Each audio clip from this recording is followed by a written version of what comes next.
I'd rather die out here than let her get hurt. A 12-year-old boy, no home, no name, anyone remembered, no reason to care, stepped in front of three grown men with guns. Not because someone told him to, not because he had anything to gain, because a little girl was screaming and nobody else was moving. 3 shots. He didn't run. If that doesn't stop you in your tracks, I don't know what will. Subscribe to this channel right now. Follow this story all the way to the end and drop your city in the comments. I want to see just how far this story travels. The night Marcus got shot, it was raining so hard you couldn't hear yourself think. He had been sleeping under the highway overpass on Meridian Street for 11 days straight, not because he chose it, not because he liked the smell of exhaust and wet concrete, but because the group home on Fletcher Avenue had finally locked him out for good. Third time this year, the caseworker, a tired woman named Donna, who wore the same blue cardigan every single time Marcus saw her, had told him straight to his face, "Marcus, I've tried. I genuinely have. But you keep disappearing, and the system can't chase you forever." Marcus had said nothing back. He never did. He just picked up his backpack, the green one with the broken zipper, held together by a rubber band, and walked out the door. That was 11 days ago. He was 13 years old. He wasn't supposed to be on Callaway Street that night. Nobody who had any sense was supposed to be on Callaway Street after 10 o'clock. Everybody in that part of the city knew it. The old men at the corner store knew it. The women who pulled their curtains closed at dusk knew it. Even the stray dogs seemed to take a different route after dark. But Marcus wasn't thinking about Callaway Street. He was thinking about food. There was a dumpster behind a sandwich shop 2 blocks east that sometimes had bread in it, not moldy, just day-old, the kind the shop couldn't sell anymore, but hadn't quite gone bad. He'd found it twice before. It was enough to get through a night. And right now, getting through a night was the only plan he had. He cut through Callaway because it was faster. That was it. That was the whole reason. He heard her before he saw her. It wasn't a scream, not yet. It was more like a sharp, high sound that got cut off in the middle. The kind of sound that happens when someone tries to scream and something stops them. Marcus froze. He pressed himself against the wall of a closed laundromat, and he listened. 3 men. He counted their voices, first 2 low ones, and one that rasped like gravel in a can. They were laughing, but it wasn't funny laughter. It was the kind of laughter that has an edge to it, the kind that means somebody is scared and somebody else is enjoying it. Then he saw the girl. She couldn't have been more than 8 years old.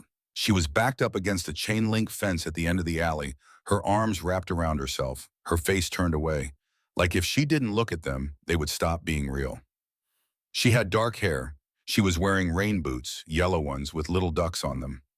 Marcus remembered the boots because they seemed so completely wrong for what was happening, so completely out of place, like something from a different world that had stumbled into this one by accident. One of the men reached for her arm. Marcus didn't make a decision. That's the honest truth of it. There was no moment where he thought it through, no moment where he weighed the risk, no voice in his head saying you should do this or you shouldn't. Something just happened in his body, something that bypassed thought entirely, and he was walking forward before he even knew his feet had moved. "Hey!" His voice came out steady. He couldn't explain that either. All 3 men turned. The one closest to the girl, the tall one, the one with the raspy voice, looked at Marcus the way people look at something small and irrelevant, like a cigarette butt on the sidewalk, like nothing. "You lost, kid." "Let her go," Marcus said. There was a beat of silence. Then the raspy man laughed. The other 2 followed the way people follow when the person they're afraid of laughs. "Let her go," Marcus said again. Same tone, same steadiness, like he was reading from a script he'd memorized a long time ago. The raspy man stopped laughing. His eyes went flat and cold, and Marcus felt the temperature in his chest drop about 15 degrees. But he did not move. He did not step back. He kept his eyes on the man's face, and he kept his feet exactly where they were. "You got a death wish, little man." "I've got nothing," Marcus said quietly. "That's the difference between me and you. You've got something to lose. I don't." It was true. It was the truest thing Marcus had ever said out loud, and saying it didn't hurt the way he thought it would. It just sat there in the rain between him and the 3 men, like a fact, plain and simple. The raspy man took a step toward him. Marcus didn't move. "Walk away," the man said, and his voice had dropped into something worse than anger, something patient and deliberate. "Last time I'm saying it." "She's a kid," Marcus said. She's a little kid in duck boots. Whatever you think you're doing tonight, you don't need her for it. Let her go and I'll walk away. The girl had turned around now. She was looking at Marcus with her eyes wide and wet from rain, or crying, he couldn't tell. She looked like she was trying to understand what she was seeing.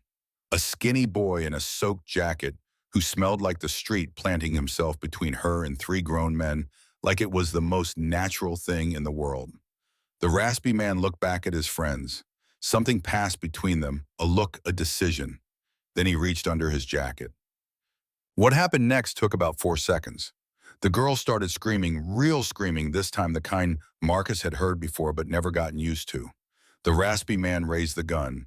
Marcus grabbed the girl and shoved her hard to the left behind the corner of the fence, out of the direct line.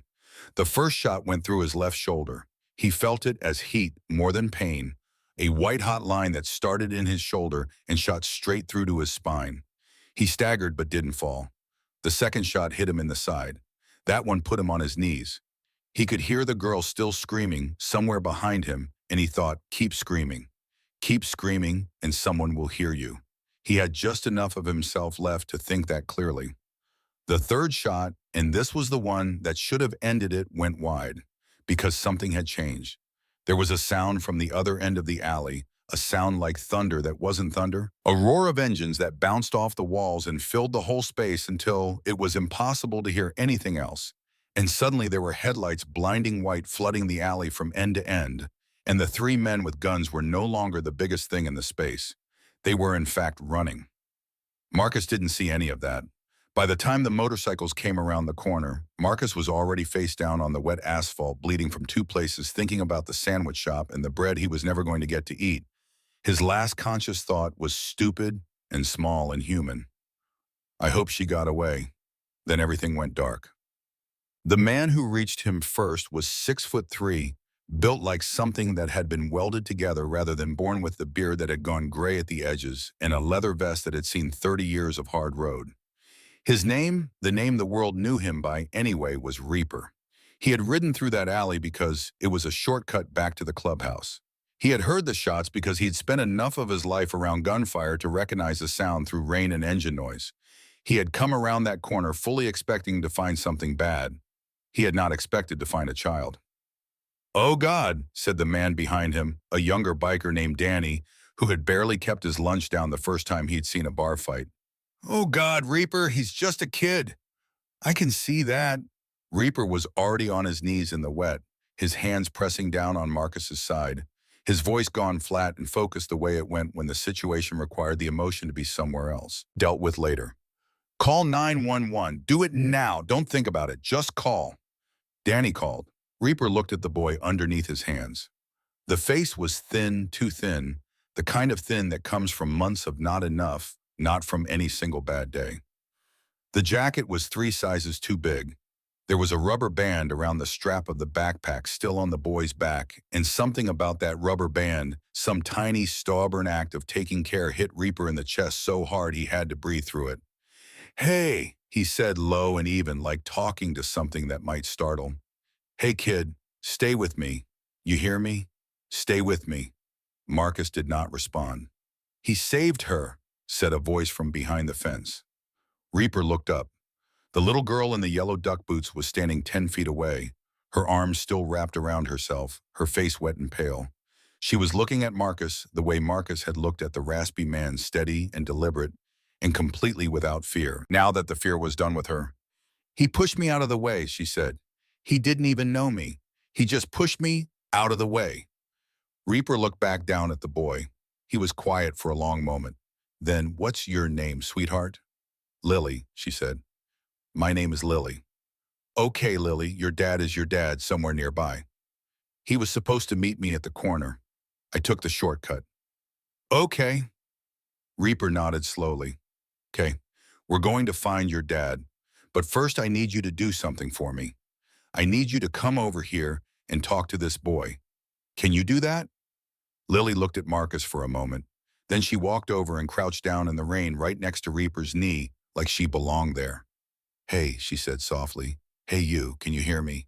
You saved me. I need you to know that. You actually saved me." Marcus's fingers moved, just slightly. just enough. Reaper saw it and something cracked open in the back of his chest, in a place he'd spent 20 years boarding up and plastering over and telling himself was fine. Hold on, he said, and he wasn't sure if he was talking to Marcus or himself. You hold on. Oh. The ambulance came in 6 minutes. 6 minutes is a long time when you're holding a bleeding child in the rain. Reaper knew that from experience. He counted the seconds. He kept his hands exactly where they were. He talked low constant, the kind of talking that isn't really about the words, just about the sound of a voice that says, "You are not alone, you are not alone, you are not alone." Danny had gotten back on his bike and ridden to the corner to find Lily's father.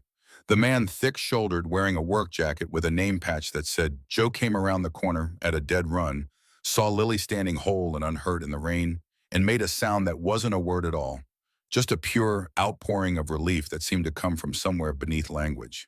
He grabbed her and held her, and she buried her face in his shoulder, and the two of them just stood there in the rain and shook. Then Joe looked at Reaper, at Marcus, at the blood on the asphalt. That boy, he started. He pushed her out of the way, Reaper said without looking up. Took 2 bullets before I got here. Third one missed. Joe came closer.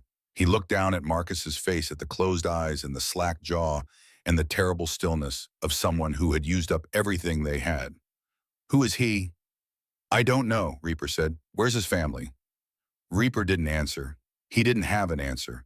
He looked at the oversized jacket, the broken zippered backpack, the too thin face, and he understood, in that silent and certain way, that some truths communicate themselves without a single word. This boy had no family. This boy had nothing. And he had still stepped forward. Sir, said one of the paramedics, suddenly at Reaper's elbow, we need to take over now. Reaper didn't move immediately. He stayed on his knees another half second, his hands still pressed where they were, looking at the boy's face. Then he sat back. He let the paramedics do their work. He stood up slowly, the way a man stands up when his knees have been on concrete long enough to feel it in his bones. Danny appeared at his shoulder. He's going to make it right. Reaper watched them load Marcus onto the stretcher. He better, he said. Couldn't. In the back of the ambulance, one of the paramedics found the backpack. Standard procedure check for ID. Check for anything that told them who they were dealing with. She unzipped it, had to work around the rubber band first, and dug through what was inside. A change of clothes, a half-eaten granola bar, a library card, and at the very bottom, folded up small and soft from being opened and refolded many times, a photograph. A woman young, not much older than 20, holding a baby. Both of them squinting in sunlight. Both of them smiling. On the back, in handwriting that had faded but not disappeared, Marcus, my heart. Never forget you are loved. The paramedic looked at the photograph for a moment. Then she placed it carefully back in the backpack and zippered it as best she could.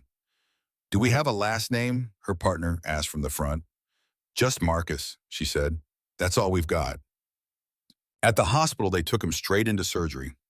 Reaper sat in the waiting room, not because anyone asked him to, not because he had any obligation, because he sat down and then found that he couldn't make himself get up and leave, and he had learned long ago not to argue too hard with the things his body already knew.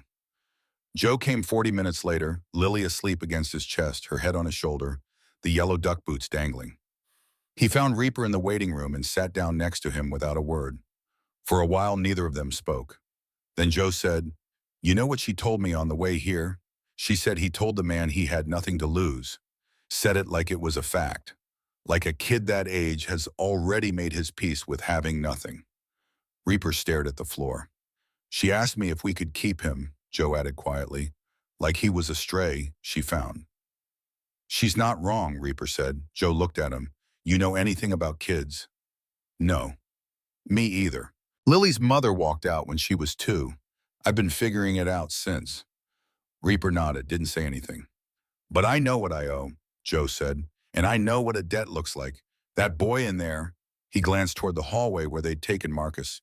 He gave me everything. He gave me my daughter. I don't know how I pay that back. You don't, Reaper said. You just decide what kind of man you want to be after. Joe was quiet for a moment. Then he said, What kind of man are you going to be after? Reaper didn't answer immediately.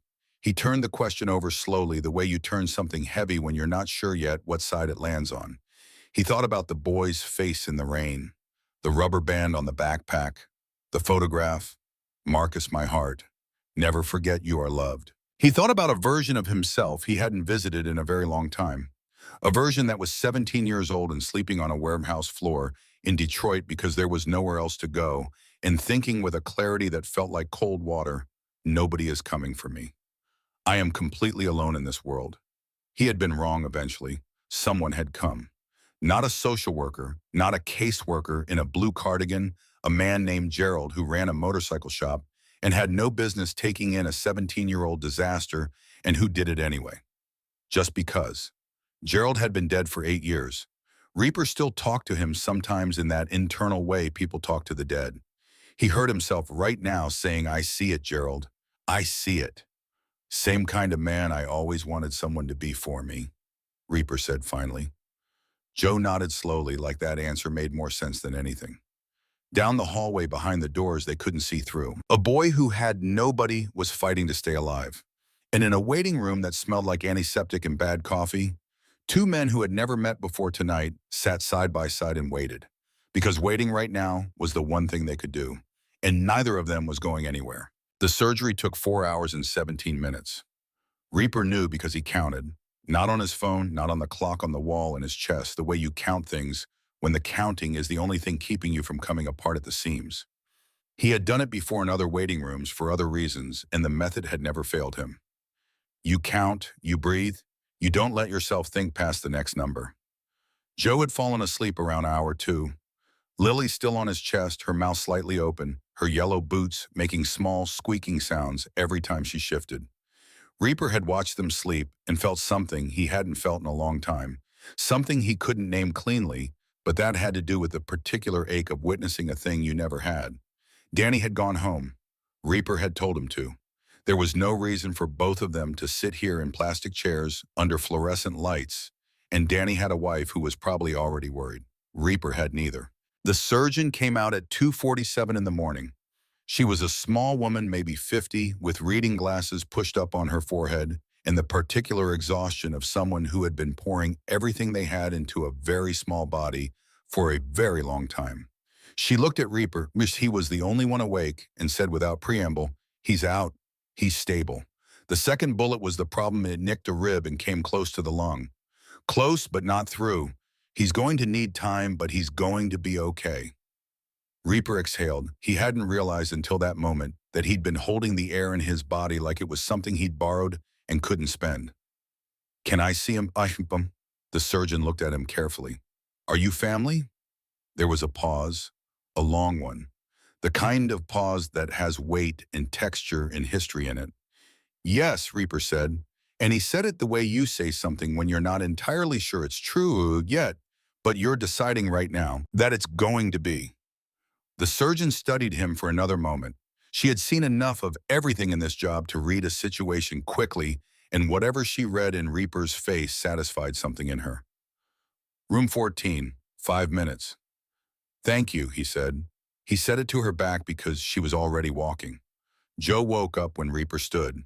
He blinked, looked around, then looked at Reaper's face and understood immediately. He made it. He made it.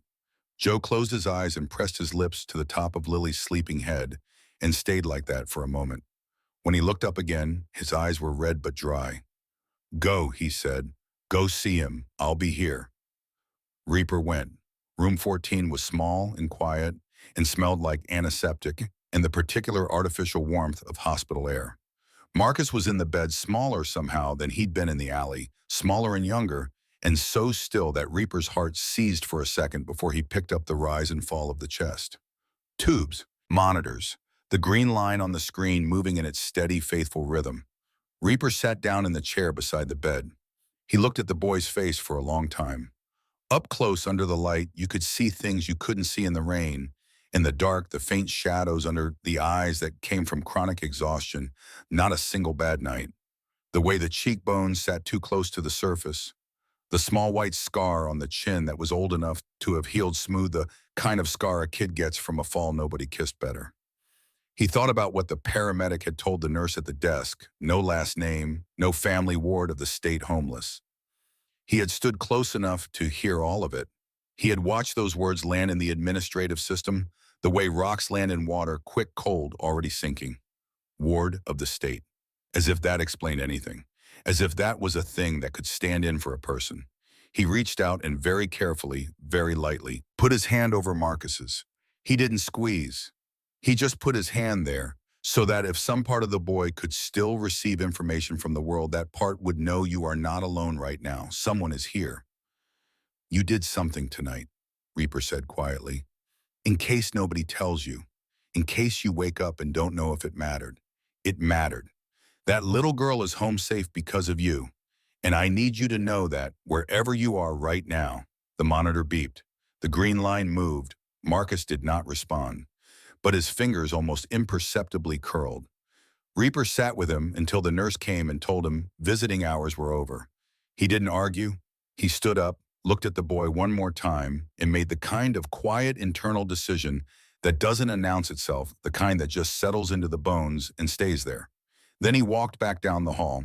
He had things to figure out. The first thing he figured out was a lawyer. Her name was Sandra Reyes, and she had been handling legal complications for the club for going on 11 years.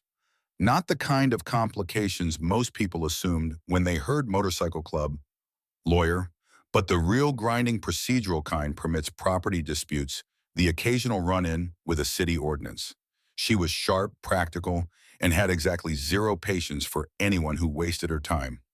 Reaper called her at 7 in the morning. It's early, she said. I know. I need to know about becoming a legal guardian for a minor. A beat of silence. I'm going to need more coffee. Talk. He talked. He told her everything, the alley, the shots, the hospital, the ward of the state, the photograph with the handwriting on the back. Sandra listened without interrupting, which was how he knew she was taking it seriously. When he finished, she said, How long have you known this kid? About 6 hours. Reaper. I know how it sounds. It sounds insane. You understand that? It sounds completely insane. I know. The state doesn't just hand a child over because someone feels strongly about it. You'd need a home assessment, background checks, financial review, character references. I know. You have a record. Mostly expunged. Mostly is not the same as fully. Sandra. She went quiet. I understand the process, he said. I'm not asking you to skip it. I'm asking you to help me get through it. Every single step. Whatever it takes. Can you do that? Another silence. Longer this time. You're serious, she said. Not a question, a recognition. I've never been more serious about anything in my life. He heard her exhale slowly through the phone. Then come to my office at noon. Bring whatever documentation you have on yourself. And Reaper, be honest with me about everything. The things you think disqualify you, tell me those first. Surprises are the enemy here. Understood. And for God's sake, she added, clean up before you come in. You sound like you've been awake for 30 hours. 29, he said. She hung up. He went back to the hospital before noon. Marcus was awake. Not alert, not really. His eyes were open and tracking, but the way things track when they're not quite connected to the full system yet, when the brain is still assembling itself piece by piece after the kind of night his had been through. He looked at Reaper in the doorway. He looked for a long time. You're the biker, he said. His voice was rough and low, scraped clean. Yeah. You were there in the alley. Yeah. Marcus looked at the ceiling. He seemed to be doing a kind of inventory, the tubes, the pain, the beeping, the fluorescent light, processing each item, filing it away, deciding what it all meant. Lily, he said. The girl, is she? She's fine. Not a scratch. Her dad took her home. Something moved through Marcus's face, then something that started in the eyes and worked its way down. Relief, maybe.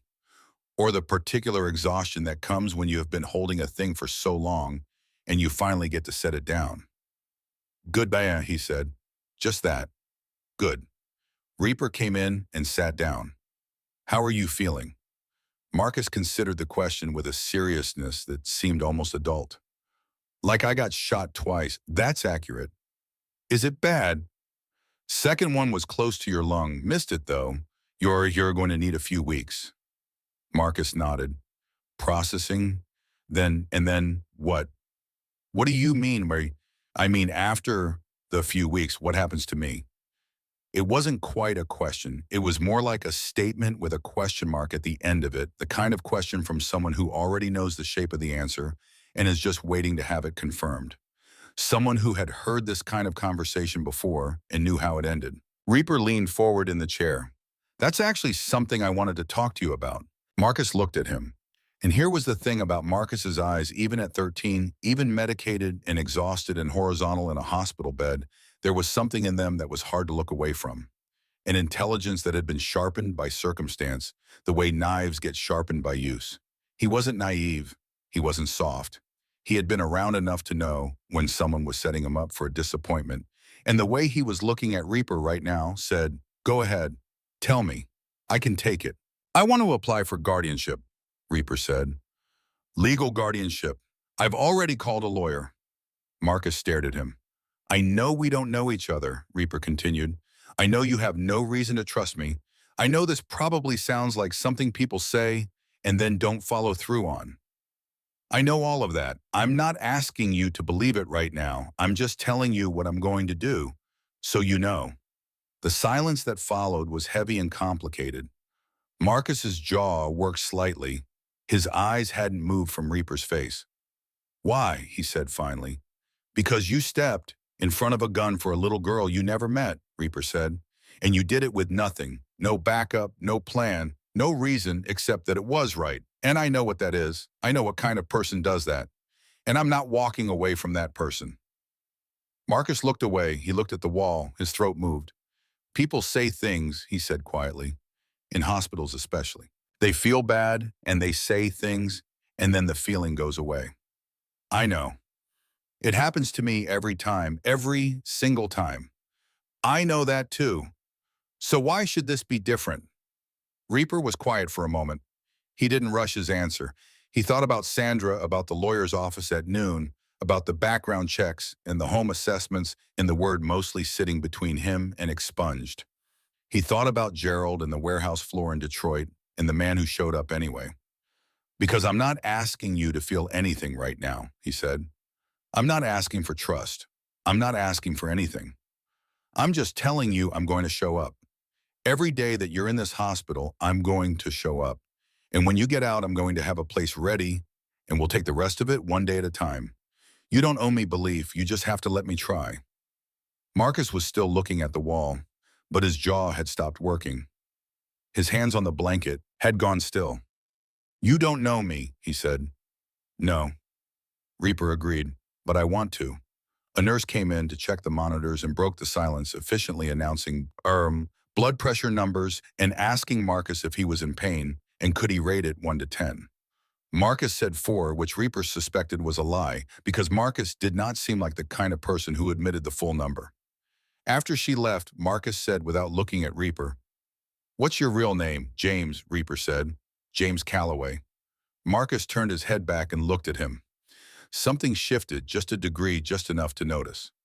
"Calloway, like the street, like the street." A pause, then, so quietly Reaper almost missed it. "Okay, James. Not yes, not I believe you. Just okay, just a door left slightly open. Just enough." Reaper went to Sandra's office at noon as promised, and he was honest with her about everything, every record, every incident, every year of his life that could be held against him. She wrote it all down without flinching, asked sharp follow-up questions, and at the end looked at him over the top of her reading glasses and said, "This is going to be a fight. I know. Child Protective Services is going to push back hard. You're single, you have a record you run with a motorcycle club. They're going to look at all of that. I know. Your home will be inspected, your finances audited, your associates interviewed." Sandra. "What? I know. I said I know. What do I need to do first?" She looked at him for a long moment. Then she uncapped her pen. "First, we document everything that happened last night in your own words. Your version before the official reports shape the narrative. Second, we contact the hospital social worker proactively before CPS does and establish your presence and intent. Third, and this is important, we find out if there's any surviving family. Because if there is a biological relative with a claim, everything else is secondary until that's resolved. The biological relative question hit him like a cold fist. He hadn't thought about that. He hadn't gotten that far. If there's family, he started, then we'd have to work around them legally, which could mean months of complications, or it could mean nothing depending on the circumstances. Sandra set down her pen, but that's the variable we don't control yet. So let's find out. The hospital social worker's name was Patricia Holt, and she had been doing her job for 22 years, which meant she had developed the particular combination of compassion and efficiency that 22 years of that job produces in the people who survive it. She met with Reaper that same afternoon, listened to him, studied him, asked her own questions different from Sandra's, softer in phrasing, but just as precise in intent. At the end, she opened Marcus's file and said, "I'm going to be straight with you, Mr. Calloway. Marcus has been in the system since he was 6 years old. His mother passed drug-related complications. No father listed on any record. He's been through 7 placements in 7 years. He runs because every placement eventually breaks down, and running is the thing he knows how to do." She paused. "He doesn't trust adults. He has no reason to. And if you go in there promising things and then life gets complicated and you walk back those promises, it will be worse for him than if you'd never made them at all. Significantly worse." "I understand. Because I need you to really understand that, not just hear it." "I've been Marcus," Reaper said simply. "Not the same details, but I've been that kid, and I had one person who didn't walk back his promises. One, and it changed everything. I'm not doing this because I feel bad. I'm doing this because I know exactly what it means when someone shows up and stays." Patricia Holt looked at him for a very long time. Then she said something Reaper hadn't expected. "There is no biological family. We've run it twice. His mother had no siblings, no living parents. The father line goes nowhere. He is completely alone." The words landed in the room like stones. Completely alone. Reaper thought about Marcus in that hospital bed asking what happens to me with the tone of someone who already knew the answer, who had already accepted the shape of a life that nobody chose and nobody stayed for. "Not anymore," Reaper said. Patricia closed the file. She looked at him with those 22 years behind her eyes, all the disappointments, all the cases that didn't work out, all the adults who meant well and failed anyway, and then very carefully, as if she was allowing herself something she didn't often allow. "I'm going to recommend supervised contact while the legal process runs its course. That means you can visit regularly. But Mr. Calloway, if you are not serious, if there is any part of this that is impulse rather than intention, I am asking you right now as a professional and as a human being to walk away before it goes further. Because that boy has been let down by every single person who was supposed to be his safe place. And he is running out of room to absorb that." "I'm not walking away," Reaper said. "Then I'll see you back here tomorrow." He drove back to the hospital that evening. He hadn't planned to. He told himself he had done enough for one day, that Marcus needed rest and he needed sleep, and everything else could wait until morning. He sat in his truck in the parking lot for about 4 minutes.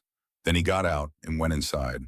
Marcus was awake. He was looking at the ceiling with the expression of someone who has been alone with their thoughts for too long and hasn't enjoyed the company.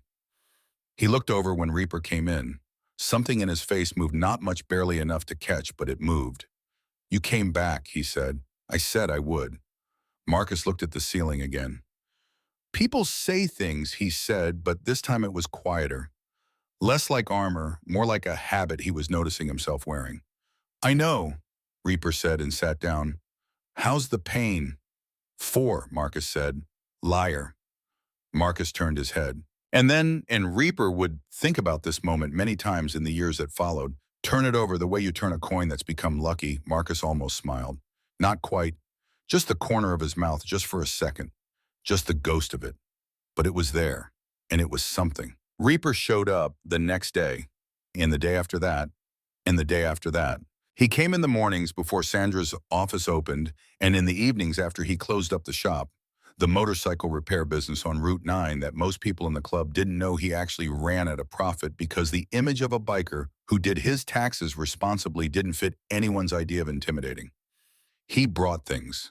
Not flowers, not balloons, nothing that announced itself the way hospital gifts were supposed to. The first day he brought a real sandwich from the deli on 5th because hospital food was an insult to anyone still breathing. The second he brought a paperback novel he had grabbed from the used bookstore 2 blocks from the hospital because he'd noticed Marcus staring at the ceiling for long stretches with the look of a person who needed somewhere else to be in his head. Marcus looked at the book. It was an old thriller worn at the spine and said, "You just picked this randomly."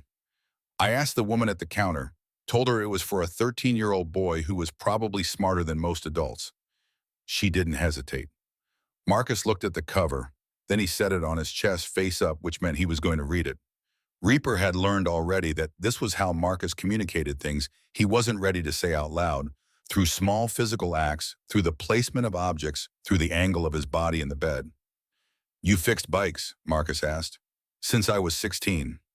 You any good?" "Good enough to still be in business." Marcus turned a page he hadn't read yet just to have something to do with his hands.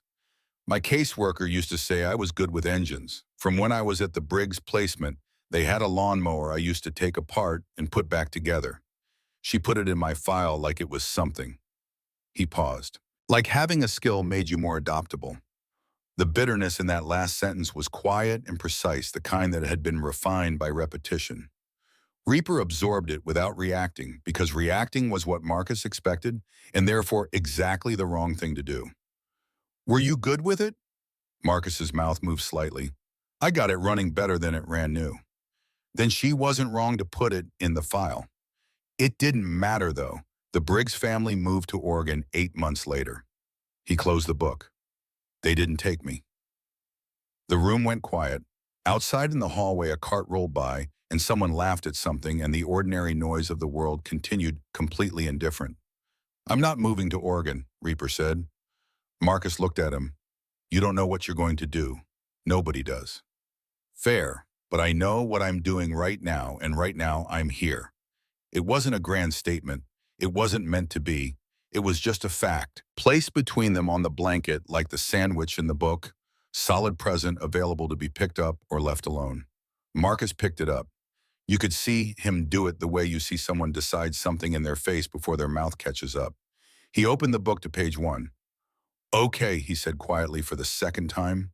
And Reaper again understood what that cost him. The legal process moved the way legal processes move in fits and starts, full of momentum one week and completely stalled the next, driven by paperwork and scheduling and the particular inefficiency of systems that were never designed to move fast for any single child. Sandra worked it like a second job. Background check came back with 2 incidents, both from Reaper's 20s, both involving altercations that had been reduced to misdemeanors and were technically expunged. Technically was the word doing a lot of work in that sentence because CPMS flagged them anyway. Sandra pushed back with documentation, with character references, with the financial audit that showed a man who had been running a legitimate business and paying his taxes for 15 years. She was methodical and relentless, and Reaper trusted her completely, which was why when she called him on a Tuesday afternoon and said, "We have a problem," he pulled over immediately and gave her his full attention. "What kind of problem?" he said. "The kind that has a name. There's a woman, a Diane Marsh, says she's a distant cousin of Marcus's mother.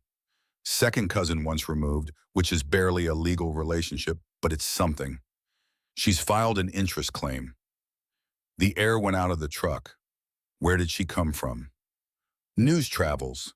The hospital story got picked up by a local blog. Homeless boy shot saving biker's daughter, and apparently someone shared it enough that it made it back to her. She's in Memphis. She's 53. She has no prior relationship with Marcus that we can document. "What does she want?" Sandra paused. "That's the part I'm still working out. She says she wants to give Marcus family. But there are some things about her financial situation that are interesting." "Interesting how?" "She filed for Chapter 7 bankruptcy 14 months ago. She's current on a lease, but barely. Her employment history over the last 5 years has 3 significant gaps." Another pause. "I'm not saying she's bad. I'm saying her timing is suspicious and her motivation isn't clean yet. And the law, Mr. Calloway, gives biological family priority. Even distant biological family in some circumstances can complicate a non-relative petition significantly." Reaper sat with that for a moment. Outside the truck window, the ordinary world went on, a woman pushing a stroller, a man unlocking a storefront, a kid on a bike cutting through a parking lot. Life proceeding without any awareness of the fact that somewhere in a legal system, A 13-year-old boy was being quietly contested.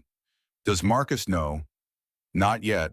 The social worker will have to inform him. It's protocol. I want to be there when he finds out. That's Sandra. I want to be there. A breath. I'll see what I can arrange. He drove straight to the hospital. Marcus was sitting up in bed when Reaper came in, the thriller paperback in his lap, but he wasn't reading. He was watching the door the way he'd learned to watch things, with a sideways attention, like he was looking at something else but actually clocking everything. When Reaper walked in and sat down without saying the usual things, Marcus closed the book. Something happened, Marcus said, not a question. Yeah. Tell me. Reaper told him straight. No softening, no building up to it, because Marcus didn't want to be handled, and handling him was the fastest way to lose whatever ground had been gained. He laid out the facts: the woman in Memphis, the claim, the legal complication, what it could mean. Marcus listened without moving. His face went completely still, the particular stillness of someone who has absorbed a shock and is processing it somewhere below the surface while the exterior holds. When Reaper finished, Marcus was quiet for a long moment. Then I don't know who she is. I know. I never heard my mom mention a Diane. I know. So she doesn't know me. She doesn't know anything about me. His jaw tightened. But she gets priority because of blood. That's how the law works currently, yeah. Sandra is looking at ways to challenge it. What if she can't? Reaper held the question. He didn't reach for a reassurance he couldn't guarantee. Then we deal with that when it happens. But Marcus, this is not over. This is a complication, not a conclusion. Do you understand the difference? Marcus looked at him with those sharp, exhausted eyes. You've never lost anything you wanted to keep, he said. Have you? It landed like a slap, not because it was cruel, but because it was exact. Reaper felt it in his chest. That's not true, he said quietly. I've lost plenty. Something shifted in Marcus's face. Like what? The man who took me in when I was 17, Gerald. He died of a heart attack 8 years ago. I was on the road when it happened. Didn't make it back in time. Reaper stopped. Let that sit. I know what it feels like when the thing you didn't think you were allowed to want starts to slip. I'm not going to stand here and tell you it doesn't feel like that right now. But I'm also not gone. I'm right here. Marcus looked down at the book in his lap. His throat moved. Why do you keep doing that? He said. Doing what? Saying true things. Most adults just say whatever makes the situation easier. Because you'd know the difference, Reaper said, and you deserve better than someone who talks to you like you wouldn't. The silence that followed was different from earlier silences. It had warmth in it, careful, tentative warmth, like the first few degrees of something that had been cold for a very long time. And then Patricia Holt knocked on the open door and came in, and from the look on her face, Reaper knew that whatever she had come to say was going to test that warmth immediately. Marcus, she said, I need to talk to you about something. Mr. Calloway, he already knows, Marcus said, about the woman from Memphis. Patricia looked at Reaper. There was a flash of something, not quite displeasure, more like recalibration. All right, she said. She came in fully and sat down. Then I'll get straight to it. Diane Marsh has requested a meeting. With you, Marcus. She wants to come here to the hospital before you're discharged. Marcus went very still. When? She's proposing this Saturday. That's 4 days. Yes. And I have to do this. You don't have to do anything, but it's in your interest legally and personally to at least hear what she has to say. You have the right to refuse placement with any relative. You do, but the court will want to know you made that decision after meeting her, not before. Marcus turned his head and looked at Reaper, direct, searching, asking a question he wasn't going to say out loud. Your call, Reaper said, completely yours. I'll be here either way. Marcus looked back at Patricia. Fine, he said. Saturday, but I want him in the room.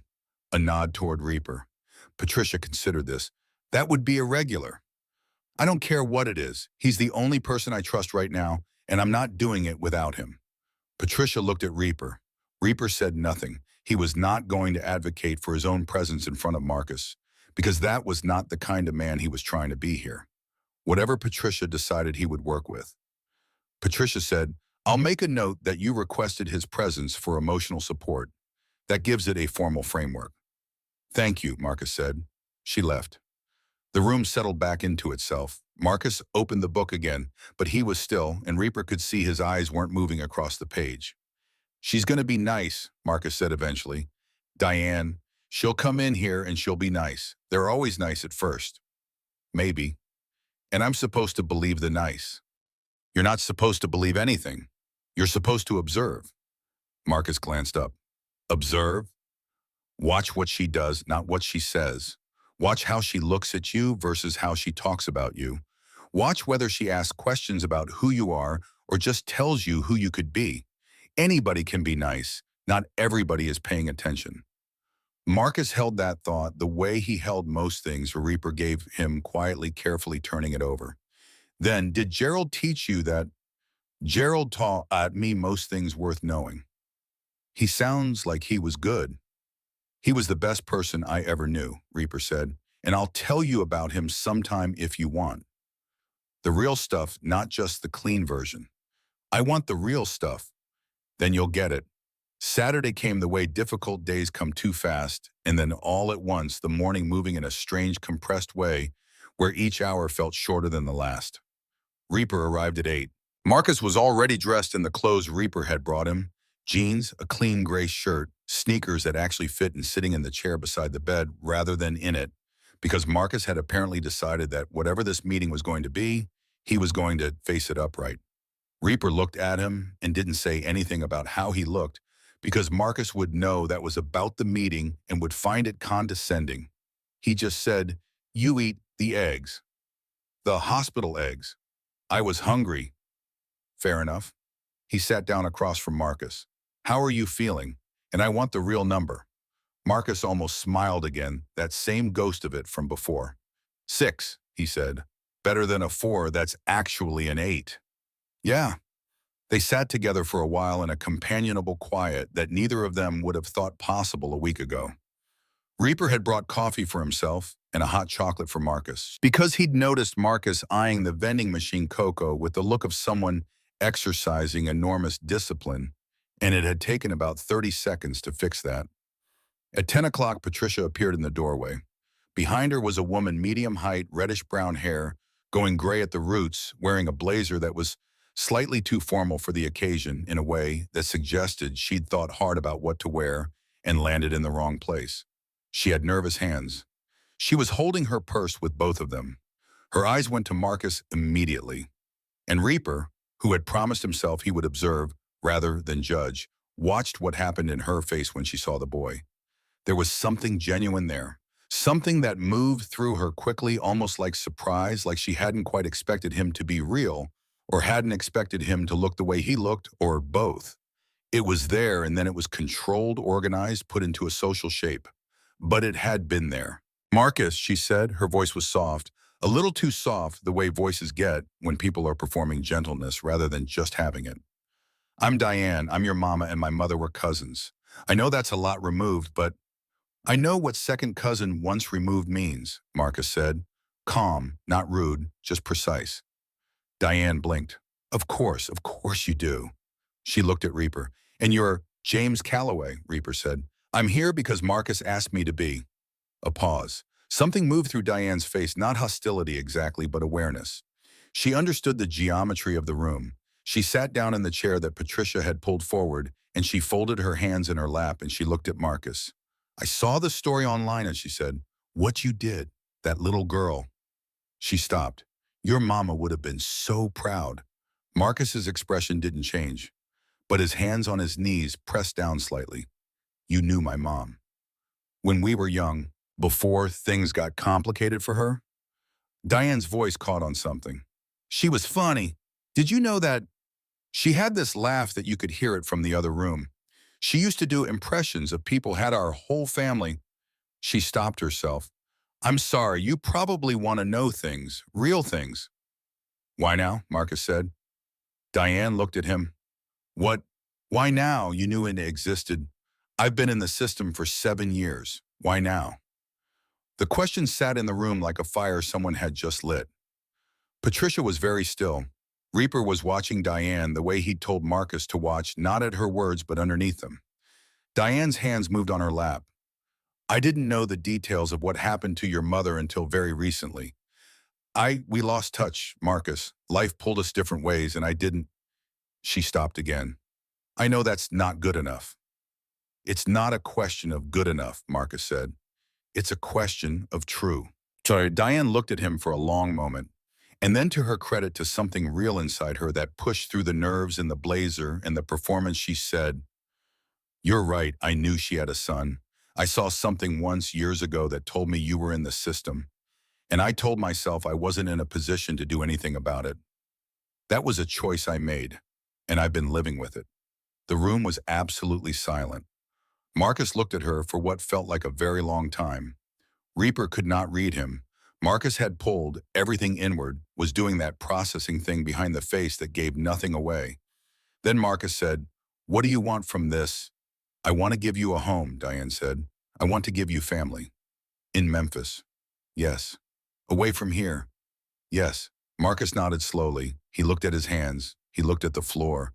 He breathed in and out once carefully, like a person measuring something internal. Then he looked at Reaper. Not for permission, Reaper knew that. Not for rescue. He looked at Reaper the way a person looks at someone who has told them the truth enough times that the truth-telling has become a kind of anchor. Something you locate before you speak, so you know where the ground is. Reaper held his gaze and said nothing. Marcus looked back at Diane.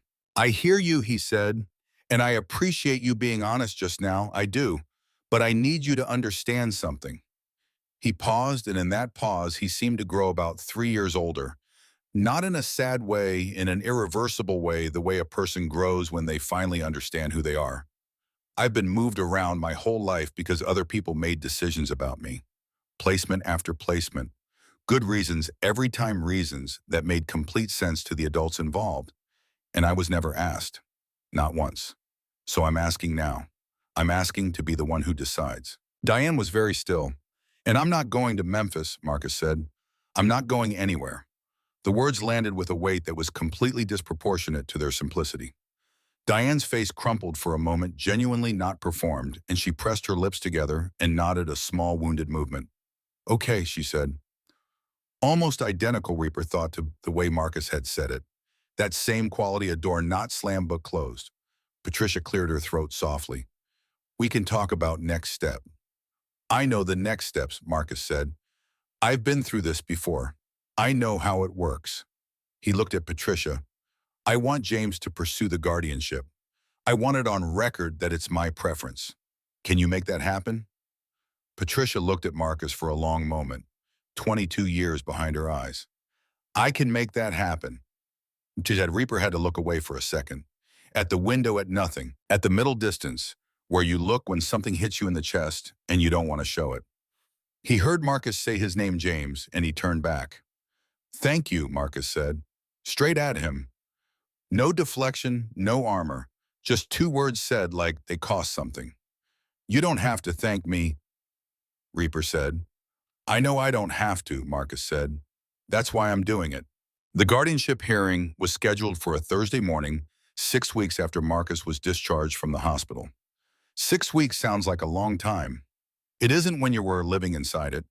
It's 42 days of Sandra filing motions and Reaper filling out forms and Patricia making home visits and the whole enormous machinery of the child welfare system turning its gears in the direction of a single 13-year-old boy who was in the meantime living in Reaper's spare bedroom and learning to exist inside 4 walls that belonged to someone who actually wanted him there. That last part was harder than either of them had expected. Not the logistical part. Reaper had converted the spare room in 2 days, bought a bed and a dresser and a desk lamp, kept it simple because Marcus did not strike him as someone who responded well to things that tried too hard. The hard part was the invisible architecture of shared space. The negotiation of habits and expectations that two people build together without ever quite saying out loud that they're building it. Marcus's first morning in the house, he woke at 5:30 and made no sound. Reaper knew because he was a light sleeper and he heard the stillness change, heard the particular quality of someone awake in a space trying not to take up room. He got up, made coffee, and found Marcus sitting at the kitchen table in the dark, not because he couldn't find the light switch, but because he hadn't yet decided if he was allowed to use it. Reaper turned on the light without comment, put a mug in front of Marcus, sat down across from him. "You always up this early?" Reaper asked. Group homes, Marcus said. You learn to get up before everything starts. Nothing starts here until 7. I know, he wrapped both hands around the mug. I don't know how to sleep past 5:30. That's fine, we'll figure it out. Marcus looked at him. Does it bother you? Does what bother me? Me being up, making noise, being here. Reaper put down his coffee. Marcus, you being here is the point. You being here is the thing I'm trying to make permanent. How would it bother me? Marcus absorbed this. He looked down at his mug. Because people say things like that, he said softly and stopped. And then it turns out it does bother them, Reaper finished. Yeah. I'm going to need you to give me some room to prove I'm different, Reaper said. Was a lot of room, just enough to let the days add up. Can you do that? Marcus nodded, not with enthusiasm, with a careful, considered motion that meant he was trying, that he was choosing to try. And that was everything. The days added up. Reaper taught Marcus how the shop worked, not because he needed a 13-year-old's help, but because Marcus had said he was good with engines, and Reaper believed him, and wanted him to know that being believed was a thing that could happen here regularly without needing to earn it each time. Marcus started coming in after school 3 days a week. He was quiet in the shop, focused in that precise way. He was focused about everything, total attention, nothing wasted. He asked questions that revealed he already understood the principle behind what he was asking, which was the kind of question that made Reaper want to answer it thoroughly and then go further. 2 weeks in, Marcus rebuilt a carburetor from a 1987 Harley that Danny had declared unsalvageable. He didn't announce it. He just put the completed part on the workbench and went to wash his hands. Danny stared at it for about 30 seconds. Then he walked over to Reaper and said quietly but with feeling, "That kid is something else." "I know," Reaper said. Joe and Lily came by the 3rd week. Joe had been calling regularly, checking in, asking if there was anything needed, offering in his practical, straightforward way to help however he could. Lily had drawn Marcus a card that was a crayon illustration of what appeared to be 2 figures in an alley. One very big and 3 threatening, and one small one in the middle that had a small star drawn over its head. She had written inside, "You are the bravest person I ever met, and I am going to tell everyone." Marcus had read it twice, refolded it, and put it in the drawer of his new desk. Reaper had seen him open that drawer twice in the days after, not to take anything out, just to confirm it was still there. When they came to the house, Lily walked in like she had been there before, with the complete confidence of an 8-year-old who has decided a place is safe, and went directly to Marcus, who was at the kitchen table doing homework, and said, "I told my whole class about you." Marcus looked up. "What did you tell them?" "That you got shot saving my life, and you weren't even scared." "I was scared," Marcus said. Lily considered this seriously. "But you did it anyway." "Yeah." "That's braver," she said with complete conviction, and climbed up on the chair next to him and looked at his homework. "What's this algebra?" "I don't know what that is yet." "You will." He turned the notebook slightly toward her. "It's not as bad as it looks." Joe stood in the kitchen doorway and watched his daughter lean toward a boy who had been shot protecting her and ask questions about algebra, and his face did something complicated and quiet that he kept mostly to himself. Reaper handed him a coffee, and they stood together without speaking, for a moment the way men stand together when the moment is too full for words to help. "How's he doing?" Joe asked finally. "Better every day. Steps backwards sometimes, but better." "The hearing's Thursday." "Thursday." Joe nodded. He looked at his coffee. "I'm testifying. Sandra called me. I already said yes, but I wanted you to know I would have called if she hadn't." "I know." "What he did," Joe stopped, started again. "I've been trying to find words for it for 6 weeks and I still don't have them. The right ones, I mean. The ones that actually say it." "You don't need words for it," Reaper said. "You just need to walk into that courtroom and be who you are." Joe looked at him. "You think it's going to go our way?" "Sandra thinks it will. Diane withdrew her claim 10 days ago." Joe's eyebrows went up. "You didn't mention that." "I'm mentioning it now." "Why did she withdraw?" Reaper was quiet for a moment. The honest answer was complicated. Diane had written Sandra a letter formal, carefully worded, stating that after reflection, she did not believe pursuing a claim against the expressed wishes of the child served Marcus's best interests. She had also separately written Marcus a letter that had arrived at the house 2 weeks ago, and that Marcus had read alone in his room and had not discussed except to say when Reaper quietly asked if he was okay. She said she was sorry for all 7 years, not just the ones she knew about. All of them. He had paused. I don't know what to do with that. And Reaper had said, you don't have to do anything with it right now. You can put it somewhere and come back to it when you're ready. And Marcus had nodded and gone back to whatever he had been doing, and the letter had gone into the drawer with Lily's card. She did the right thing, Reaper told Joe. That's what matters. Joe accepted this. And the men, from the alley. 2 of them picked up last month. Third one's still out there. Reaper's voice went flat on that last sentence, the way it went when he was putting the emotion in a different place to be dealt with later. Detectives say they're close. I'm taking their word for it. Joe looked at him carefully. You sure that's all you're doing? What are you asking me? I'm asking if the man who runs a motorcycle club is taking the police's word for it, or if there's a parallel process happening that we shouldn't discuss in front of the kids. Reaper looked at him for a long moment. I'm taking the police's word for it, he said, because Marcus needs to see me be the kind of man who does that. And because some things you give up when the stakes change. Joe held his gaze. Then he nodded slow and satisfied. Okay, James. The night before the hearing, Marcus couldn't sleep.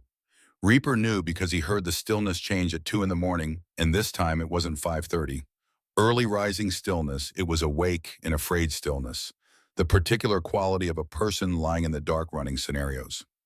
He got up, made cocoa the real kind, not the vending machine kind, because he had learned how Marcus took it, and the learning of small things like that had turned out to matter enormously to both of them. He knocked on Marcus's door. Yeah, Marcus said. Reaper opened the door and held up the mug. Marcus was sitting up in bed with his knees against his chest, which was the position he took when he was managing something internal. He looked at the mug. He looked at Reaper. You heard me not sleeping, Marcus said. You heard me not sleeping first, Reaper said. Twice last week. Marcus hadn't mentioned those times. The fact that he'd been aware of them, had registered them, had tracked Reaper's sleeplessness as information about the household's shared state that was something. Reaper sat on the edge of the bed and handed him the mug and waited. What if they say no, Marcus said. Then Sandra appeals and we go again. What if they say no again? Then we find another way. There is always another way. Marcus turned the mug in his hands. You've never been through this, the actual legal part. You don't know it'll work. You're right, I don't know for certain. So how can you be sure, Tay? I'm not sure about the outcome, Reaper said. I'm sure about me. I'm sure about what I'm going to do regardless. And sometimes that has to be enough. Marcus was quiet. The house settled around them, a creak somewhere. The hum of the refrigerator. The ordinary sounds of a real home, sounds Marcus had described once in a flat, offhand way, as weird because there's no one yelling. He had said it like it was an observation about weather, like it was something to be noted and filed rather than felt. Reaper had filed it himself in a different part of himself, where he kept the things that required him to be angry on someone else's behalf, and had nowhere productive to put it. If it doesn't work, Marcus said carefully, what happens to us? Me and you. Does it? He stopped. Does it what? Does it end? The question was so small and so enormous at the same time. Reaper felt it hit the place in his chest that had cracked open in the rain that first night and had been slowly, steadily rebuilding itself into something new ever since. No, he said, it does not end. I want you to hear that, and I want you to believe in it, and I know believing it is hard, so I'm just going to keep saying it until it's not hard anymore. A legal outcome doesn't determine whether you're mine. You're mine already. That happened. It's done. Marcus looked at him. His eyes were wet. He didn't blink, didn't look away, didn't do the thing where he controlled his face into blankness. He just let Reaper see it, all of it, the whole weight of 7 years of group homes and caseworkers and placements and broken promises and Oregon sitting right there in his face. And it was the most trust anyone had ever shown Reaper in his life. Okay, Marcus said, third time. And this time it sounded different. Not a door slightly open, not a door carefully closed, but something that sounded for the first time like arriving. The courthouse was downtown 6th floor family court. Sandra met them in the lobby at 8:45, in a blazer that meant business with a file folder thick enough to suggest she had prepared for every conceivable version of this morning. She looked at Marcus and said, "How are you feeling?" "4," Marcus said. Sandra looked at Reaper. Reaper said, "That means he's okay." Sandra accepted this without asking for clarification, which was why Reaper paid her what he paid her. Joe was already upstairs with Lily, who was wearing her best dress and the duck boots because she had refused to wear any other shoes, and Joe had picked his battles wisely. Patricia Holt was there off-duty technically, but present in the way that 22 years of this work made you present for the cases that mattered. She squeezed Marcus's shoulder when she saw him and said simply, "You've got this." The judge was a man named Honorable Walter Briggs, not the same Briggs as the placement, just a coincidence that made Marcus's jaw tighten for a second when Sandra said the name, and Reaper caught it and said quietly, "Different," and Marcus nodded and let it go. The hearing was not dramatic in the way courtrooms are dramatic on television. It was paperwork and testimony and careful language in the slow accretion of evidence toward a conclusion. Sandra presented the financial documentation, the home assessment, the character references. Danny, who had cleaned up remarkably well, and spoke with unexpected eloquence about a man he'd watched drive through rain to reach a bleeding child. Joe, who stood at the witness stand and said with the plain and absolute conviction of a man who does not waste words, "That boy gave my daughter back to me. James Calloway has been there for him every single day since. I would trust either of them with my life. I already have." Patricia testified about the home visits, about the stability she'd observed, about Marcus's own expressed preference, which the court was legally required to weigh given his age. She said with the careful precision of her profession, "In 22 years, I have observed many placements. What I have observed in this home in the past 6 weeks is not a placement. It is a family in formation. And in my professional opinion, disrupting that formation would not be in this child's best interest." Then the judge asked if Marcus wanted to speak. Sandra had prepared him for this possibility. Marcus had said he would decide in the moment, which was very Marcus refusing to commit to a performance, in advance reserving the right to respond to what was actually happening rather than what he'd rehearsed. Reaper had respected that completely. Marcus stood up. He was wearing the gray shirt and new jeans. He stood straight in the way that people stand straight when they have learned that straightness is a form of armor. And then he took a breath and set the armor down. "I've been in 7 placements," he said. His voice was steady. 7 different homes, 7 different sets of rules, 7 different reasons it didn't work out. I stopped counting the adults who said they were going to be different and weren't. I stopped counting because it was making me into someone who couldn't be helped, someone who couldn't let anyone close enough to treat them." The courtroom was completely quiet. "James Calloway found me bleeding in an alley," Marcus said. "He didn't know me. He didn't owe me anything. He stayed anyway. He came to the hospital every day. He got a lawyer. He fought for a kid who had nobody fighting for him. And when I asked him what happens if the court says no, he didn't tell me it was going to work out. He told me it didn't matter. He told me it was done, that I was already his." Marcus stopped. He looked at his hands for a moment, then back up. "I've been waiting my whole life for someone to say that and mean it. I believe he means it. And I'm asking the court to make it real. Not for him, for me. Because for the first time in my life, I know exactly where I want to be." He sat down. Reaper was looking at the table. He was using every technique he'd ever developed for keeping it together in rooms where falling apart wasn't an option, and it was working barely. He felt Marcus's hand find his under the table. Not dramatic, not announced, just a hand placed over his the same way Reaper had placed his hand over Marcus's in the hospital room 6 weeks ago. Reaper turned his hand over and held on. Judge Briggs looked at them both for a long moment. He looked at his papers. He looked up again. "I've read this file completely," he said. "I've heard this testimony, and I want to say something before I rule, not for the record, just for the people in this room." He paused. "Cases like this one remind me why I chose this work. Not the paperwork, not the procedure, moments like this. A boy who had every reason to stop trusting, choosing not to. A man who had no obligation choosing to show up." He set down his pen. "The petition for legal guardianship of Marcus, the court finds in favor of the petitioner, James Calloway. Effective immediately." Sandra exhaled beside them. Joe made a sound from the back of the room. Lily said loudly and with complete sincerity, yes. And Marcus, who had held himself together through the testimony and the waiting, and the whole long 6 weeks of learning to believe in something he had been trained by experience not to believe in, Marcus dropped his head forward and let out one breath long and ragged, like a person setting down something they'd been carrying for so long they'd forgotten it had weight. Reaper put his arm around the boy's shoulders. Neither of them said anything. There was nothing to say that the moment wasn't already saying better than words could manage. Outside in the hallway afterward, Patricia Holt found Reaper, while Marcus was being hugged by Lily with an intensity that suggested Lily had strong feelings and did not believe in restraint.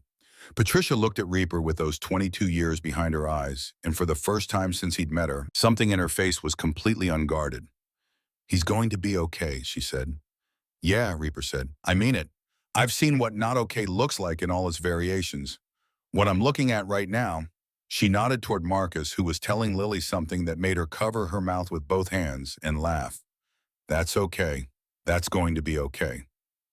Reaper watched Marcus laugh at something Lily said, and then catch himself look slightly startled by the sound of his own laughter, and then choosing again to let it happen, laugh again, fully, with his whole face. "I know," Reaper said. And the thing was, he did know. He knew it in the way you know the things that have already happened, not with hope, not with wish, but with the settled certainty of fact. It was already real. It had already become true. The judge had just made it official. He walked back over to where Marcus was standing with Lily and Joe and Danny and Sandra, all of them talking at once in the bright, fractured way of people who have been holding tension for a long time and are only now releasing it. Marcus saw him coming and moved slightly, just slightly, so that when Reaper reached the group, Marcus was standing next to him. Not behind him, not separate, next to him, right where he belonged. The months after the hearing moved differently than the months before it. Before, time had the quality of held breath, everyday contingent, every good moment provisional. The whole thing balanced on the outcome of a process neither of them controlled. After, time exhaled. It didn't slow down exactly, but it deepened the way a river deepens when it stops rushing through narrow ground and finds its width. Things happened. Real things. Ordinary things. The kind of things that only become remarkable when you understand what it took to get to a place where ordinary was even possible. Marcus started 8th grade at Jefferson Middle School 3 weeks after the hearing. Reaper drove him the first day not because Marcus asked him to, but because Reaper asked Marcus if he wanted him to, and Marcus said yes without pretending he didn't, which was itself a small revolution. They sat in the truck outside the building for a moment, and Marcus had his backpack in his lap, a new one black with a working zipper. Though Reaper had noticed the rubber band from the old one sitting on Marcus's desk kept like a talisman, and he was doing the thing where he looked at something else, but was thinking about something close. "You know anybody here?" Reaper asked. "No." "Good." Marcus looked at him. "How is that good?" "Clean start. Nobody's narrative about you except the one you write." Marcus considered this. "What if their narrative about me is the kid who got shot? That story's going to follow you whether you want it to or not. Question is whether it's the whole story or just the beginning of it." Marcus sat with that. "Then you sound like Gerald." It was the first time Marcus had used the name without Reaper bringing it up first. Reaper felt it land quietly somewhere important. "Yeah, the way you say things, like they're obvious once you hear them, but you wouldn't have thought of them yourself." "He'd have liked you," Reaper said. "He liked people who thought hard." Marcus opened the truck door, paused. "James?" "Yeah. Thanks for this, all of it." He got out before the moment could become more than he was ready for, which Reaper understood and respected completely. He watched Marcus walk through the front doors of Jefferson Middle School with the green backpack walk, head up, shoulders set, the posture of someone who had learned to move through hostile spaces and was now cautiously applying that same readiness to a space that might not be hostile at all. It was going to take time for the body to learn the difference. That was okay. They had time. The 3rd week of September, something happened that nobody had planned for. The detective called. His name was Reyes. No relation to Sandra, just a coincidence the city seemed to enjoy producing, and he called Reaper's cell at 7 in the evening, While Reaper was in the shop and Marcus was at the kitchen table doing homework, and the ordinary machinery of the evening was running exactly as it was supposed to. "We got the third one," Detective Reyes said. "Picked him up this afternoon. All three are now in custody. I wanted you to know before it hit the news." Reaper stood still for a moment in the middle of the shop. Charges: attempted murder, aggravated assault, illegal weapons possession. The DA is talking about additional charges once they work through the full investigation. "These aren't small men, Mr. Calloway. They've got history. This is going to stick." "Good," Reaper said. "The boy may be asked to testify eventually.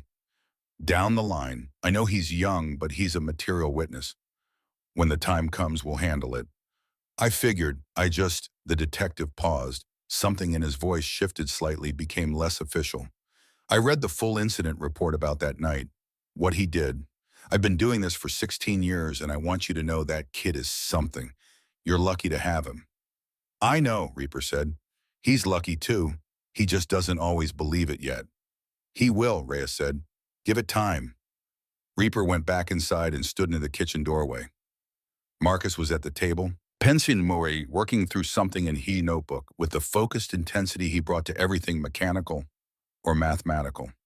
He didn't look up immediately. "Dinner's in 20 minutes, Marcus said. "I timed the pasta." He had started cooking 3 weeks ago, not because Reaper asked, but because he'd watched Reaper cook and ask questions, and then one evening, simply taken over with the same focused competence he brought to carburetors and algebra. The first meal had been slightly overcooked. The second had been better. The third had been genuinely good, and Reaper had said so plainly and specifically, and Marcus had looked at his plate for a moment before saying, "Okay, in the particular way that meant that mattered to me, and I don't know what to do with that yet, but thank you." "They got the third man," Reaper said. "The one from the alley. All three are in custody." Marcus's pencil stopped. He didn't look up immediately. He sat very still, and Reaper watched him process it, not with relief, exactly more like the careful deflation of something that had been held at low pressure for months, present in the background, never quite absent. "It's over," Marcus said. "That part of it, yeah." Marcus finally looked up. Something in his face was different, lighter by a degree, like a weight had been redistributed, rather than removed, shifted to a more manageable position. "Good," he said, same word Reaper had used, same flat, settled quality of a fact. Then he went back to his homework, and Reaper went to set the table, and the pasta was ready in 18 minutes, and it was, as had become the pattern, genuinely good. The adoption papers were filed in October. Sandra had explained the difference between guardianship and adoption. With the care she brought to anything that had both a legal and human dimension, guardianship gave Reaper authority and responsibility, but adoption made Marcus legally his son.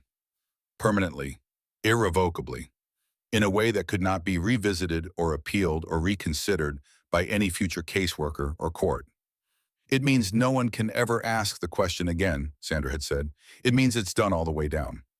Marcus had been sitting in Sandra's office when she explained it, and Reaper had watched him listen with that careful processing attention, and at the end Marcus had said, "What does James have to do?" "File the petition, attend one more hearing.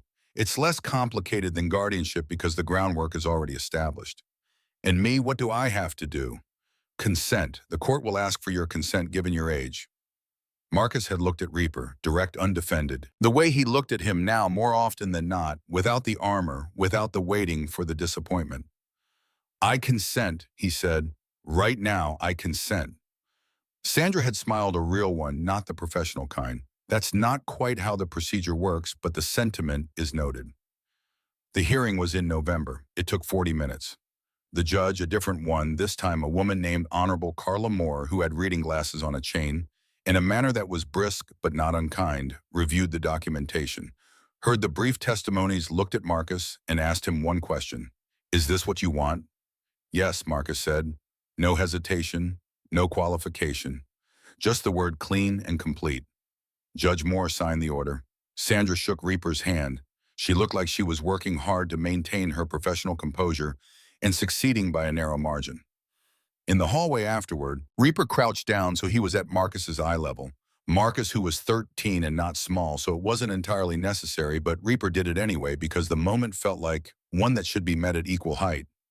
"Marcus Calloway," Reaper said, testing the name, letting it exist in the air between them. Marcus tried it too silently. You could see his lips move slightly. Then he said it out loud. Marcus Calloway. It sounded right. It sounded like something that had always been true and was only now being spoken. Your mom called you her heart, Reaper said quietly. I saw the photograph, the writing on the back. Marcus's face moved. You remember that? I remember everything about that night. She said, Marcus stopped, breathed. She used to say it when I was little, before things got bad. She'd put me to bed and she'd say, You're my heart, Marcus, don't ever forget that. His voice was steady, but his eyes were wet, and he let them be wet, let Reaper see it. I tried not to forget. It got hard sometimes. She wasn't wrong, Reaper said, and she'd want you to know the fact that you are who you are after everything, the fact that you stepped into that alley, the fact that you're standing here right now. She'd want you to know she'd be proud. Not just of the big thing, of all of it. Marcus didn't speak for a moment. He looked at Reaper with those sharp, clear eyes that had seen too much and chosen anyway to keep looking. Then he did something he had never done before. He stepped forward and put his arms around Reaper, his face against his shoulder, and held on. Not tentatively, not briefly. He held on the way a person holds on when they are finally, after a very long time, exactly where they are supposed to be. Reaper held him back. Both arms. Completely. I've got you, he said. I've got you. Marcus didn't say anything. He didn't need to. Months later, the kind of months that change a person's shape from the inside out, that fill in the spaces where fear used to live with something slower and warmer and more permanent. Reaper was in the shop on a Saturday morning when Marcus came in and announced with the flat certainty he used for things he had already decided that he wanted to learn to ride. You're 14, Reaper said. I know how old I am. You need to be 16 for a permit. I know, I'm asking to learn, not to ride on the street. Marcus looked at him. You started when you were Gerald's apprentice at 16. You told me that. I did. So I've got 2 years. I want to use them to not be bad at it when the time comes. Reaper looked at him for a long moment, at the face that was still thin, but no longer hungry, at the eyes that were still watchful, but no longer braced for impact, at the 14-year-old boy who had walked into a stranger's house with a rubber band on his backpack and had slowly, painstakingly made it into a home. Saturday mornings, Reaper said. In the back lot, we start with the basics. Marcus's whole face changed, not the ghost of a smile this time, the real thing, full and unguarded and young in the way that Marcus was not always allowed to be young. It lasted only a few seconds before he composed himself back into the serious-faced version, but those few seconds were enough. They were more than enough. Saturday mornings, Marcus agreed. The first lesson was 2 weeks later, and Marcus dropped the bike twice and swore both times in a way that made Reaper have to look away so Marcus wouldn't see him laughing. After the second drop, Marcus stood up, pushed the hair out of his face, and looked at the bike on the ground with the expression he used on engines that had defeated him temporarily, not defeated, just recalibrating, already working out what to do differently. Again, he said. Again, Reaper agreed. Joe and Lily came for Thanksgiving. Danny and his wife came for Christmas. Sandra came for New Year's Eve because she claimed she had nowhere better to be, which Reaper didn't entirely believe, but accepted graciously. Patricia Holt sent a card that arrived on December 28th with a note inside that said, I don't usually do this, but I think you should know, I told the story of this case at our department's training last month. To remind people what it looks like when it works. Thank you both. Marcus read the card and put it in the drawer where Lily's crayon drawing lived, where the old rubber band lived, where the photograph of his mother still lived. The photograph Reaper had returned to him from the hospital bag on his first night in the house. Without comment, just placed it on the dresser where Marcus could decide what to do with it. Marcus had framed it. It sat on his desk next to the lamp, next to a school photo from Jefferson Middle that showed a boy with clear eyes and a half smile who looked unmistakably like someone who had somewhere to be. On a Sunday in late January, Marcus came downstairs while Reaper was having his first coffee of the morning and sat down across from him and said, Can I ask you something? Always. Do you ever think about that night at the alley? Every day, Reaper said. What do you think about? Reaper considered the question. I think about the rubber band, he said, on your backpack. You had nothing and you still took care of the things you had. I think about that. Marcus looked at the table. Then, I think about how I wasn't going to take that shortcut. I was going to go around. I changed my mind at the last second because it was faster and I was hungry. He paused. One different decision and none of this happens. Yeah, Tabum. That used to scare me. He stopped, thought about it. Now it just feels like something that was supposed to happen. Is that stupid? No, Reaper said. That's not stupid. That's someone deciding their life has meaning. That's one of the least stupid things a person can do. Marcus looked at him. Gerald said that. Gerald said some things don't happen to you, some things happen for you, and the difference is what you decide to do after. Marcus sat with it. Outside, the morning was doing whatever the morning was doing. They weren't looking at it. They were just together in the warmth of the kitchen, with the coffee and the quiet and the Saturday ahead of them, wide open and unhurried and completely theirs. I want to tell you something, Marcus said. Tell me. I'm not waiting for it to fall apart anymore.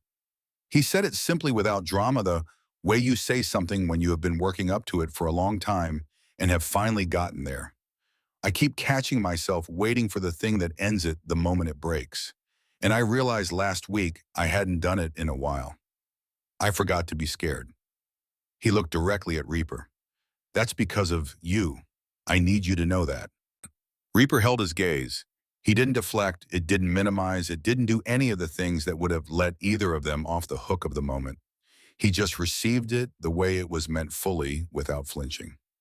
I know, he said, and I need you to know it goes both ways. You showed me what I was capable of being. I didn't know until you.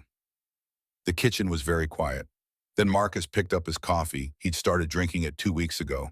Light roast heavy on the milk. Reaper had not commented and said, "We going to the shop today?" "After breakfast." "I'll make it." "You don't have to." "I know I don't have to, Barbara," Marcus said. And the echo was intentional, the small callback to the hospital room, and the thank you, and the door that had opened so carefully and had never not once closed again. "That's why I'm doing it." He got up and started moving around the kitchen with the ease of someone who knew exactly where everything was, who had learned the geography of this place from the inside out, who belonged here in the irreducible way that people belong to the things they have chosen and been chosen by in return. Reaper sat with his coffee and watched and felt in his chest the settled and permanent warmth of something that could not be taken back. The boy who had stepped into an alley with nothing had not been saved by luck or circumstance or the arrival of motorcycles in the rain. He had been saved first and most essentially by himself, by the part of him that could have walked away, and didn't, that could have stopped believing and chose not to, that could have taken the shortcut around and instead cut through and changed everything. The rest of it, the guardianship, the adoption, the name, the kitchen, the Saturday mornings in the back lot, the drawer full of things worth keeping, all of it had followed from that. From one boy's refusal in the face of everything to stop being someone who showed up. Marcus Calloway cracked 2 eggs into the pan, and the kitchen filled with the sound and the smell of an ordinary morning. And outside, the world continued. And inside that house, on that street, in that city, a father and his son were exactly, completely, irrevocably home.